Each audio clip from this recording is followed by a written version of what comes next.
Kali ini saya akan berbagi mengenai tips dan trik wawancara atau interview dalam bahasa Jepang. Bagi teman-teman yang ingin kerja atau magang di Jepang atau akan wawancara dan interview di perusahaan Jepang, silakan disimak sampai akhir. Minasan konnichiwa, nama saya Sasuke dari Bali Saya Channel. Saya berasal dari Jepang, tapi besar di Indonesia. Saya sendiri memiliki pengalaman kerja di Jepang, tetapi tips dan trik kali ini saya ambil dari perusahaan rekrutmen, jadi bukan pendapat saya pribadi saja, melainkan tips dari para ahlinya. Tips dan trik di video ini saya bagi jadi dua fase. Yang pertama, tips dan trik persiapan wawancara. Yang kedua adalah tips dan trik saat wawancara. Oke, kita langsung saja ke tips dan trik persiapan wawancara. Yang pertama adalah pakailah pakaian yang layak dan sopan. Rambut yang tertata. Kesan pertama sangat penting dalam wawancara, jadi cara berpakaian atau penampilan Anda adalah faktor penting. Pakailah paling tidak kemeja dengan warna yang netral, tidak banyak corak dan tidak mencolok. Jangan pilih warna seperti hitam, abu-abu, bunga-bunga, atau warna yang terlalu mencolok seperti pink tua atau biru tua, kalau bisa putih aja. Rambut tata yang rapi bagi wanita bisa diikat ponytail. Kalau rambutnya pendek nggak bisa diikat, jangan sampai tergerak kemana-mana kayak kuntilanak. Bagi pria bisa dipangkas sebelum interview. Yang kedua, siapkan berkas-berkas atau keperluan wawancara. Kalau wawancaranya tatap muka, siapkan, cek, dan recheck sebelum berangkat. Jangan sampai kelupaan. Skenario terburuk adalah di saat ditanyakan bawa CV nggak atau peralatan yang lainnya kamu nggak bawa. Itu akan menjadi minus point. Kalau wawancaranya online, siapkan semua berkas-berkas atau keperluan yang kiranya diperlukan di depan kalian. Jangan sampai, tunggu ya saya ambil dulu. Cek baterai PC atau HP, cek sinyal dan paket internet, jangan lupa di-mute HP-nya. Yang ketiga, jangan telat dan jangan terlalu dini juga. Waktu tiba yang tepat untuk wawancara adalah 5-10 menit sebelum waktu yang ditentukan. Pegawai yang paling dibenci di Jepang adalah pegawai yang banyak alasan. Datang telat, alasan macet lah, alasan kendaraan mogok lah, alasan barang ketinggalan lah. Untuk mencegah itu, datang ke TKP 20 atau 30 menit sebelumnya. Tapi masuk ke ruangan yang ditentukan 5 atau 10 menit sebelumnya. Yang keempat, ketahui dan kuasai Shakaijin no mana.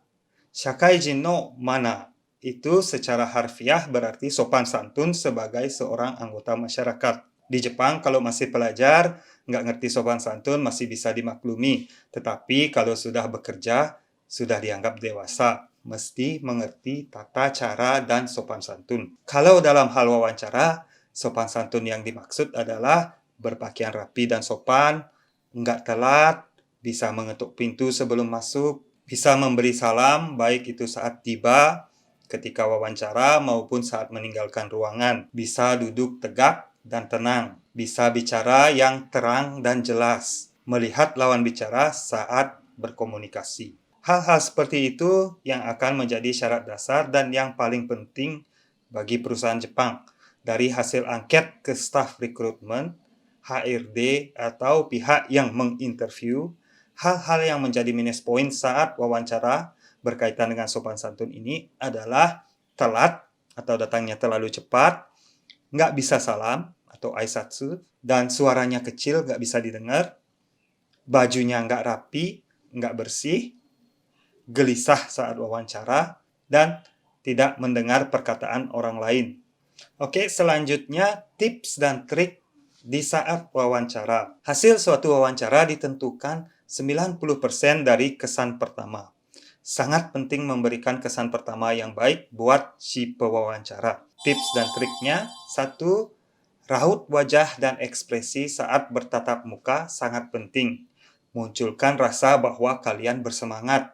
Walaupun kalian merasa tegang, jangan kaku. Yang kedua, pewawancara juga seorang manusia. Kalau mereka merasa disukai, dihargai, mereka juga akan merasakan hal yang sama terhadap kalian. Jadi, tatap mata mereka, antusias, tunjukkan bahwa kalian merasa berterima kasih atas kesempatan yang diberikan. Tetapi, jangan berlebihan. Yang ketiga, Jangan menghafal atau mengutip saja. Gunakan bahasa kalian sendiri. Dalam wawancara, banyak orang yang menghafal, mengutip sesuai dengan panduan atau manual. Orang yang mewawancarai ingin mengetahui kepribadian dan karakter kalian yang sebenarnya. Kalau cuma mengutip, mereka tidak akan bisa 100% menangkap keinginan kalian untuk bekerja di perusahaan itu. Dan begitu juga, mereka tidak akan bisa menangkap kemampuan kalian. Jadi, dimulai dari proses pembuatan CV atau latihan interview, silakan pelajari referensi-referensi, tetapi tetap terapkan menggunakan bahasa kalian sendiri. Yang nomor 4, jadilah pendengar yang baik. Dalam proses tanya jawab, jangan sampai memotong pembicaraan. Dengarkan baik-baik, pahami maksud dari pertanyaan, dan poin paling penting, jika kalian tidak mengerti, bilang secara jujur, kalian tidak mengerti. Jangan pura-pura atau sok mengerti. Ini paling fatal. Jangan juga diam atau cengengesan. Bilang aja, "Moshiwake gozaimasen, oshatte ita imi ga wakarimasen deshita." "Moshiwake gozaimasen, oshatte ta imi ga wakarimasen deshita." Ini artinya, mohon maaf, saya tidak mengerti apa yang Anda katakan tadi. "Mou ichido onegai dekimasu deshou ka?" "Mou ichido onegai dekimasu deshou ka?" "Mou ichido onegai dekimasu deshou ka?" Bisakah Anda mengulanginya lagi? Pasti si pewawancara akan mengganti bahasa mereka sehingga kalian bisa mengerti. Yang kelima, jawab pertanyaan beserta dengan prosesnya. Misalnya, kalian ditanya, "Kenapa Anda ingin kerja di Jepang?" Jawaban yang kurang tepat, contohnya, "Jepang adalah negara dengan teknologi maju. Jadi, saya ingin bekerja di Jepang untuk mempelajarinya." Di jawaban ini ada sebab dan akibat. Teknologi Jepang maju, makanya saya ingin kerja di Jepang. Tetapi tidak ada proses dalam jawaban ini. Jawaban yang bagus contohnya, "Jepang adalah negara dengan teknologi maju. Semua produk Jepang yang pernah saya pakai memiliki kualitas yang sangat bagus. Jadi saya penasaran dengan proses produksinya yang menimbulkan niat saya untuk mempelajarinya dengan bekerja di Jepang." Tidak perlu sepanjang seperti tadi, tetapi proses kenapa kalian memutuskan bekerja di Jepang itu poin sangat penting. Yang nomor terakhir, jangan takut salah. Sangat penting bahasamu bisa dimengerti dan tepat penggunaannya, tetapi pewawancara di sini ingin melihat kepribadian, karakter kalian. Bisa tidaknya kalian bekerja keras di Jepang akan lebih diutamakan daripada skill bahasa Jepang atau skill-skill lainnya. Jadi, secara keseluruhan bisa saya simpulkan, tujuan utama proses wawancara ala Jepang adalah perusahaan ingin melihat karakter, kepribadian, dan keuletan kalian.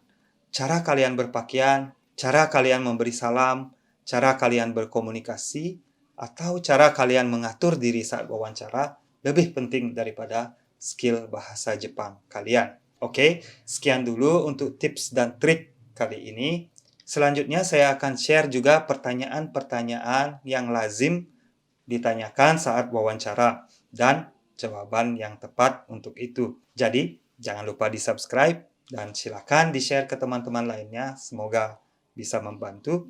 Sampai jumpa di video berikutnya. Goshou arigatou gozaimasu. Sore dewa mata.